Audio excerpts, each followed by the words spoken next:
Hello friends, সবাই কেমন আছো? আশা করি প্রত্যেকে ভালো আছো।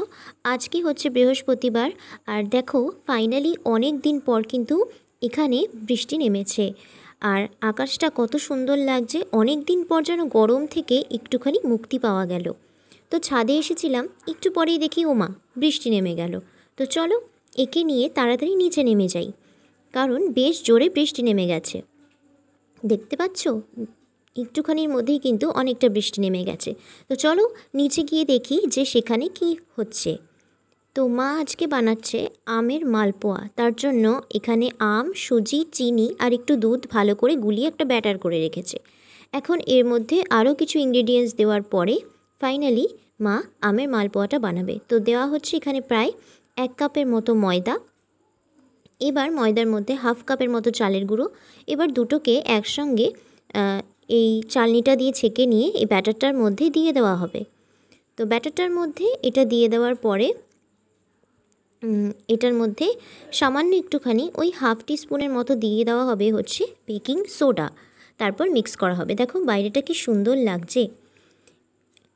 তোমাদের ওখানে কি এর মধ্যে বৃষ্টি হয়েছিল? যদি হয়ে থাকে কমেন্ট বক্সে কমেন্ট করতে ভুলো না। আর কোন জায়গা থেকে তোমরা কমেন্ট করছো সেটাও কিন্তু বলতে ভুলো না। আমি নেক্সট ভিডিওতে তোমাদের নামগুলো নিয়ে নেব। তো যাই হোক, এখানে সমস্ত ইনগ্রেডিয়েন্টসটা দেওয়ার পরে ভালো করে মিক্স করে নেওয়া হচ্ছে। সোডাটাও দিয়ে দেওয়া হলো। এবার ভালো করে এটাকে মিক্স করে নেওয়া হবে।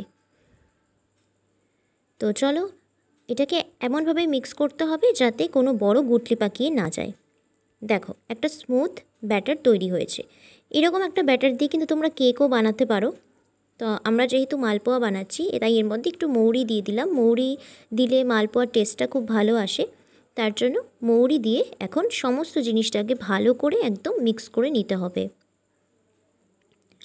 তোমাদের মধ্যে কারা কারা আম খেতে ভীষণ পছন্দ করো কমেন্ট বক্সে কমেন্ট করতে কিন্তু ভুলো না।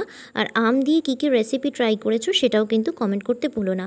আর এই দিকে আমি একটা ভুট্টার দানাগুলোকে ছাড়িয়ে নিচ্ছি। কেন ছাড়িয়ে নিচ্ছি সেটা আমি নেক্সট ভিডিওতে তোমাদেরকে বলবো যে আমি ভুট্টা দিয়ে নতুন কী রেসিপি নিয়ে আসবো। আর সেটা জানতে হলে কিন্তু আমার চ্যানেলটাকে অবশ্যই সাবস্ক্রাইব করে দিতে হবে, কারণ আমি খুব সহজ সহজ আর টেস্টি রান্নার রেসিপি নিয়ে আসি, যেগুলো তোমরা খুব সহজেই বানিয়ে ফেলতে পারবে আর খেতে হবে দারুণ মজার। তো চলো এখানে দেখো ব্যাটারগুলো ছাঁকা তেলে অল্প অল্প করে দেওয়া হচ্ছে এবং গ্যাসের ফ্লেমটাকে মিডিয়ামে করে এগুলোকে উল্টে পাল্টে ভেজে নিতে হবে। তো প্রথম এখানে ভাজা হচ্ছে 1 চামচের মতো ব্যাটার দিয়ে দেওয়া হয়েছে এর মধ্যে। আর তেলটা গরম হওয়ার পরে কিন্তু ব্যাটারটা দিতে হবে আর গ্যাসের ফ্লেমটাকে মিডিয়ামে করে দিতে হবে, না হলে ওপরটা পুড়ে যাবে, ভেতরটা কাঁচা থেকে যাবে। তো এটা ভালো করে করার পরে দেখো মালপোয়াগুলো কত সুন্দরভাবে ফুলেছে আর দেখতেও কত সুন্দর লাগছে, একদম গোল্ডেন কালারের হয়ে গেছে।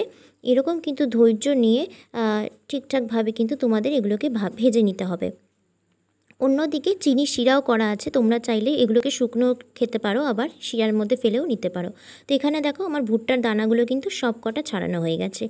আর এইটার রেসিপি আমি নেক্সট ভিডিওতে আনবো, সেটা দেখার জন্য অবশ্যই আমার চ্যানেলটাকে সাবস্ক্রাইব করে দেবে, তবেই কিন্তু ইজি রেসিপিগুলো তোমরা পেয়ে যাবে। তো দেখো এখানে নেক্সট ব্যাচের মালপোয়া ভাজা হচ্ছে।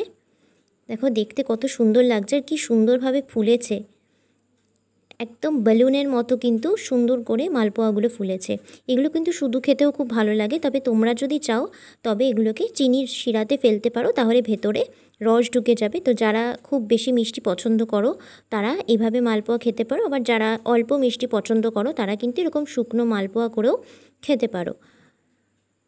তো আমার চ্যানেলে আম দিয়ে কিন্তু অনেক ধরনের রেসিপি আছে। আমি রিসেন্টলি আমের লস্যিও ইউটিউব চ্যানেলে দিয়েছি, তোমরা সেটাও দেখে নিতে পারো। গরমকালে 1 গ্লাস ওরকম আমের লস্যি খেলে কিন্তু আর কিছু চাই না। তো আর এই ভিডিওটা যদি তোমাদের ভালো লেগে থাকে ভিডিওটাকে একটা লাইক অবশ্যই করে দিও, আর হচ্ছে নিজের ফ্রেন্ড আর ফ্যামিলির সঙ্গে শেয়ার করতে ভুলো না।